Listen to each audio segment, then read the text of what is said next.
Name is Jim Higgins, the younger. There's another Jim Higgins, but there's another family.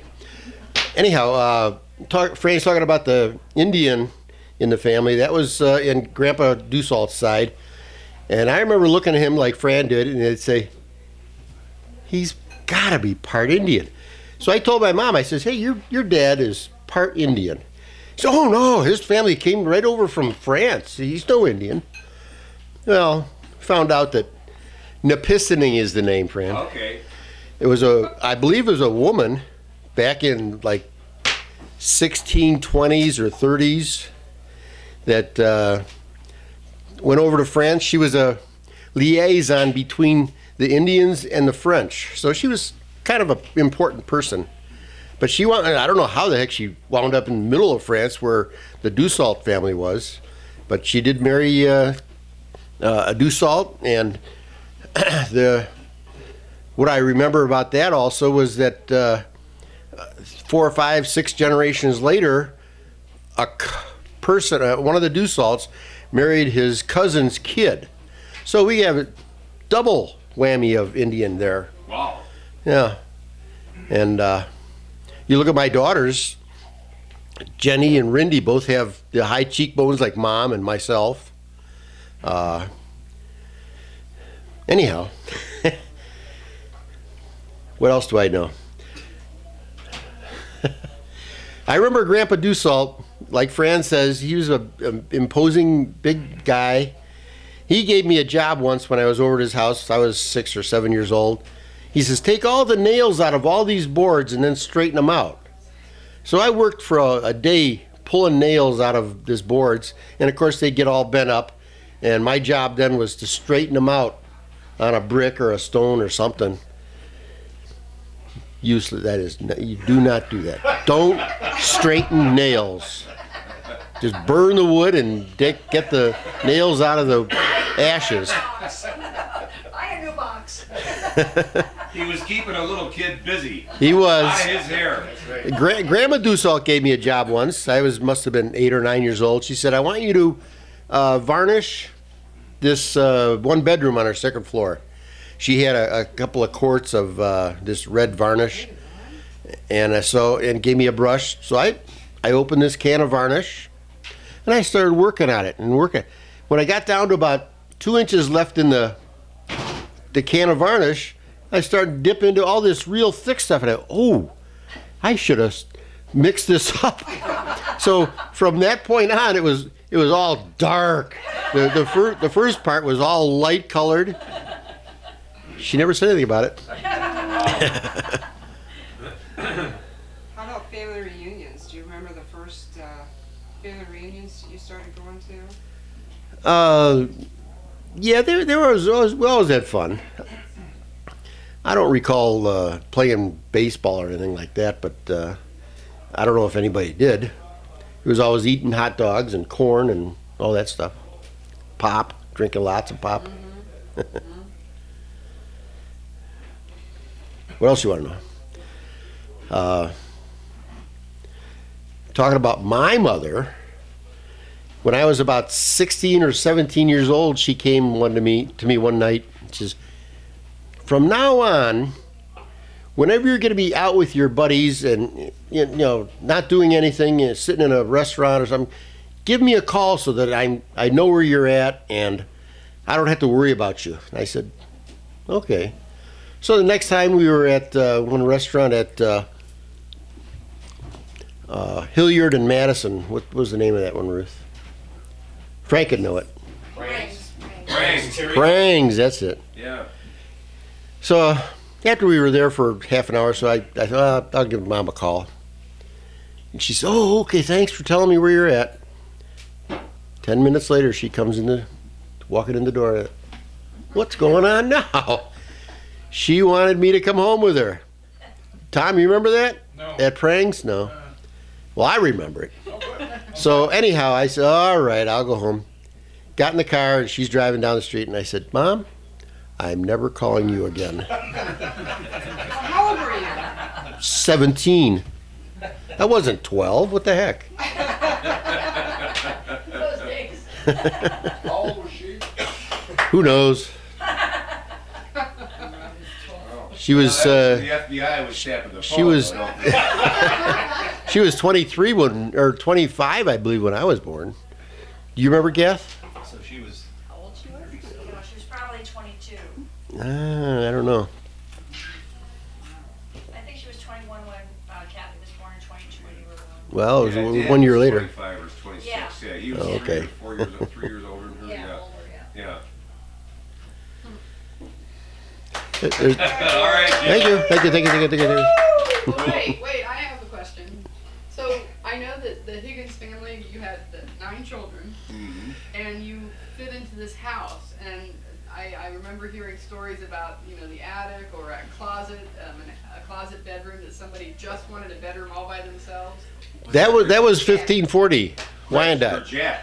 Yeah, I don't know who it was, Rich or Jack, but there was Mike might have started it. Mike did, yeah. Yeah. there was a little closet Off the hallway. off a hallway looking into the backyard, and it was, I don't know, maybe 8 feet wide by 15 feet long. No, it was 3.5 feet wide. It by wasn't 10 even. feet long. It was a closet. It was a walk-in What closet, floor? Jim. With the doors. Well- Was it just a The second storage floor. room? It was a Second storage floor? room. Yes. And you could put an Artie cot in there and hardly get past it. I mean, that's how narrow the dog. That was Mike's bedroom. And Yeah. that Mike He said that's used gonna be that my bedroom. And he, bedroom for a while.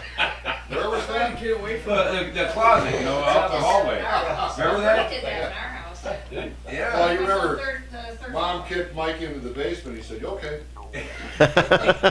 He wanted to go to the basement. He was like, "Yeah, I'll do that." That happened in our household too. My oldest brother Bert, they had this room on the 3rd floor that was like press board kind of walling, and it was only like a third of the attic.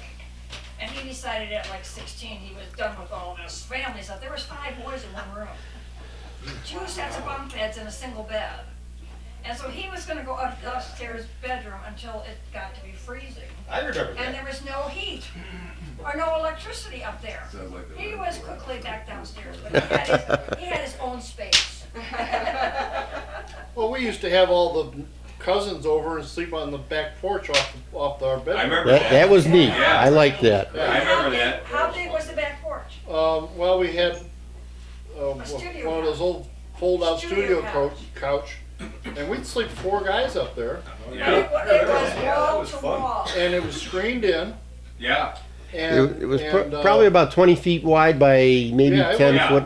yeah, and we'd sleep up there until it started raining. It was screened in. Yeah. And it started raining, and we'd get soaking wet. We'd drag all these mattresses into the bedroom, just lay it down, and go back to sleep.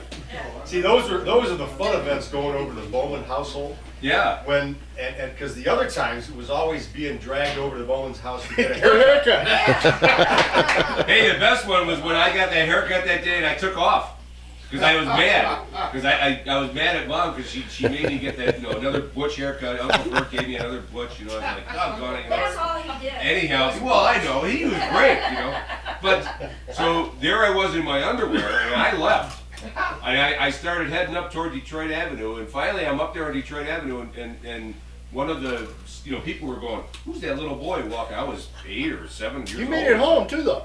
No, actually, the traffic, one of the 3-wheeled Harley traffic cops, the 3-wheel the 3-wheel Harleys, he picked me up and took me. He says, "Where do you live, kid?" I said, 1540 St. No, Charles. 2106 Elmwood. Oh, that was That's right. So you would have been 4. I was 4 years old. I was a little toddler. 2106 Elmwood. Yeah, and these guys were mad at me because I got a ride on a Harley. They were like, "What?" Meanwhile, I'm in my underwear walking around Detroit Avenue you know where I was at? I was going to Artie's Dussault's. I was going to Artie's house, and they were right up there at the corner, right around from Gladys. Well, the cop dropped you off at the house, and he said, I asked him where he lived, and he said 2106 Elmwood. And we all thought, Brandy knows where he lives. Fran knows everything. Yeah, I remember that. I remember hair was on your shoulders. He never cut his hair. I don't know if you know this. Brandy had long Until I hair.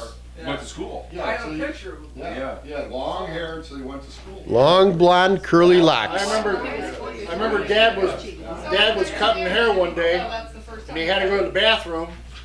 So he went in the bathroom, and while he was in there, my brother Danny was in the chair, and he picked up the clippers and went, The big blue one. and put them back down, and Dad came out of the bathroom, he said, what'd you do? He's, nothing. But I heard he gave the same haircut to the girls. Well, I don't remember that. I never saw him looking like that, you know. No. Well, without any disrespect for your father, that was the worst haircut I've ever Oh, I know. Yeah. It was green though. No, they were great haircuts. When you think about it, you know. They're cost effective. I was. I can remember Mom just bundled it, you know, all right, we're going over the Bowmans, let's go. Oh, haircut day, You know, our mothers were really nasty ladies. If you guys got the measles, my mother brought me over to your house for lunch. Yeah. And the next week, we had the measles. Tom and Sally and Kenny, you know, there's a radiator behind those guys if you want to sit over there. And It's hotter than and heck. there's more radiator space here if you want to move forward and somebody can sit back here with me. Okay. When I was about 10 or 12 years old, Uncle Bert was giving me a haircut, and I said, I want my hair a little bit longer, you know, leave it longer. And he says, okay, you're out of here. There was a lapse. Never even got a haircut that day. He only had one style. Yeah. Bowl. Butch. Put a bowl on her head. And Yeah. do that was Well, it. that's how What I liked everybody about him was his that hair.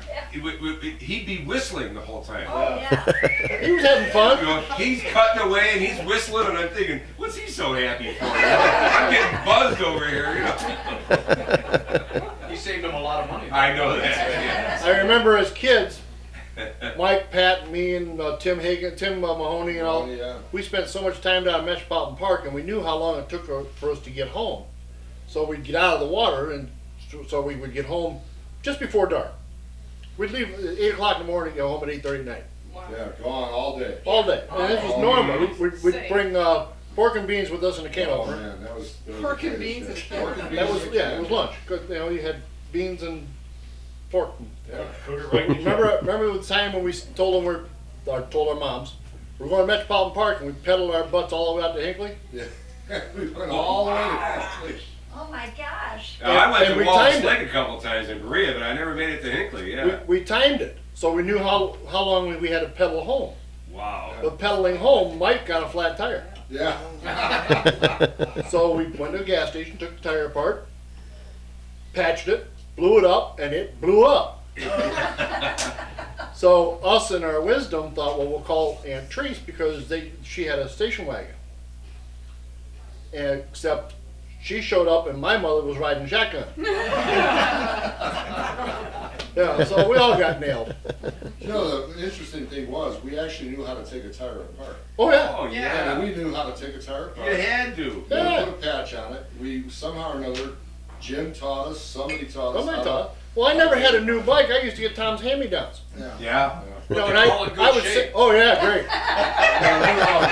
That's how I became a body man, Tom. Classics, I yeah. had to sand them down and paint them before I could ride them. What was the youngest who got to ride bikes and go away all by themselves? How old was he? Well, Danny, my younger brother, he got a new bike. I don't know why he got a new bike. Because he was the baby. Oh, But how old was the youngest that somebody would get to ride away all day? oh, that we probably ruined it for the younger ones. I'm asking, how Yeah. young was the Oh. youngest?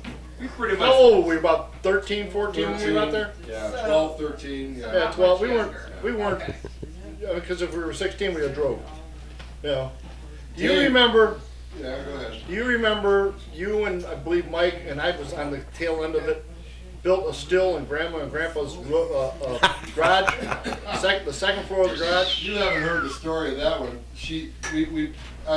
Maybe it's not the same story, but my mom is on her deathbed, and she looks at me one day and says to me, Pat, I remember finding that beer that you guys made for that party. I said, yeah, you got rid of 2 cases of beer, Mom. You got us. She goes, yep. I wasn't about to let you get away with that. I said, you know those pop bottles that we had there, the other 2 or 3 cases? She goes, yeah. I said, that was beer too. Yeah, you got me. Now, didn't Uncle Dave know what was going on? Because I believe, if I remember correct, he quit parking his car in the garage, Yeah. and it damn near blew up. Oh, we made a lot of stuff in there. Yeah, Dave, remember going, you and I paddled a raft Yeah. all the way over to Mouse Island? yeah. I remember that. Yeah. And I wanted to go. I was standing on the beach The so family- mad. I was like, oh, you know. The families always got together and went out to, not Port Clinton, but. Gem Beach. Gem Beach. Yeah. Catawba Island. Yeah, Dave and I got in this little tiny raft, and we paddled for 6 hours all the way to Mouse Island. We did. And the parents were like, nuts, where the heck are these people? And we saw the ferry going over to Mouse Island, you know? Yeah. And you and I are going, yeah, we're going. It was just like the 3-hour tour, but we made it back. Yeah. Yeah. I remember because we kept climbing up the roots of a tree, Yeah. and we'd get up there and we'd dive back in, we'd climb until one day we were climbing up and the root moved and it was a snake. I said, that's it, we're time to go We're back. out of here. That was Wow. a funny day. That was a fun trip. Yeah, we had a boat up there for one summer. Yeah. We had to have 3 people because one had a bail the whole time. That's right. Somebody had to bail the whole time. Yeah. I got, I don't know if I gave you, I had a picture of about 6 or 7 of us in a boat. I think It's I right have next to my that chair. picture. Yeah. Is that here? No, I have it at home. Oh my God, that's so much fun. Yeah, that's right. I know that picture. Yeah. Yeah. That was a lot of fun. Mary Claire told me a story a couple of years back. She said when she was a young girl, 12, 13 years old, she'd be hanging around with a bunch of kids, friends of hers, and in the evenings, they always ran into somebody that was going to give them a problem. And she said that as soon as they ran into this a group that was going to give them a problem, somebody'd say, "Don't mess with her. She's a Higgins." And she said, they didn't touch her. She said her older brothers took care of that. Yeah, part of the Dussault clan, that's all you needed to know. And Yeah. nobody messed with us. Because we large. Yeah. 4,000 of you. Yeah. But you know, that was the benefit of all of us living in Lakewood. You know, Yeah. we were Yeah. within, like you said earlier, Sal, that we were within blocks of each other. Yes, And, absolutely. and we'd go from house to house, you know. I mean, and every we- weekend, it Yeah. was like And you so- said about my dad cutting hair. You know, there was at least 2 or 3 boys on the stairs going to the basement to get a haircut Lining up. all the time. They were lining up. Right, whether it was Tim or you or, Yep. you know, always You know, somebody. so we'd be over at your house in Gladys, and there were so many of us, the people in Gladys, Oh, yeah. they got to know who the Higginses were and who all these other Dussault people were. Heck yeah. You'd go over to Elmwood, where Artie and Artie Dussault and Uncle Art's clan lived, and boy, they had the backfield. You got to know the Leonards. You got to know the Greenrods from that connection, and so all of a sudden we knew everybody in that center area of Lakewood that today is still a very important part of Lakewood. Oh yeah. And that's where that came from, Jim. Everybody that in that neck of the woods knew who the Higginses and the Bones and the Dussaults were. Yep. And I mean, you say Mary, that happened. I can't tell you how many times that happened to me. You know, I was in the back field one time, behind Elmwood, behind Victoria. Which backed onto Elmwood. Yeah. And I was with a kid I knew from St. Clement's School, and we hopped the fence and we were walking through, because he lived on Victoria, and so we're walking through, and all of a sudden, out of the tall grass, this gang of guys comes charging, yelling at us. There was 15 kids, you know. And I'm looking at this thing going, oh my God. And he and I turn around, we start heading for the first fence to jump over, and there's this lady on the other side of the fence going with her rake, "Don't you come over here," you know. It's like, oh, it's right, you know, we're blocked, you know. So I turn around, and I'm up against the fence, and this gang of kids comes running up to us, and first thing that somebody says is Artie Dussault goes up, "Leave him alone, he's my cousin." You know? I just went, oh man. Saved. Thank goodness, yeah. You know, and then I looked around, I go, oh, crap, there's the Leonards and all this. I knew half the guys there, you know, because I thought, oh, you guys, you know. Leonards, huh? Unfortunately, all the cops knew you Bobby too. Leonard.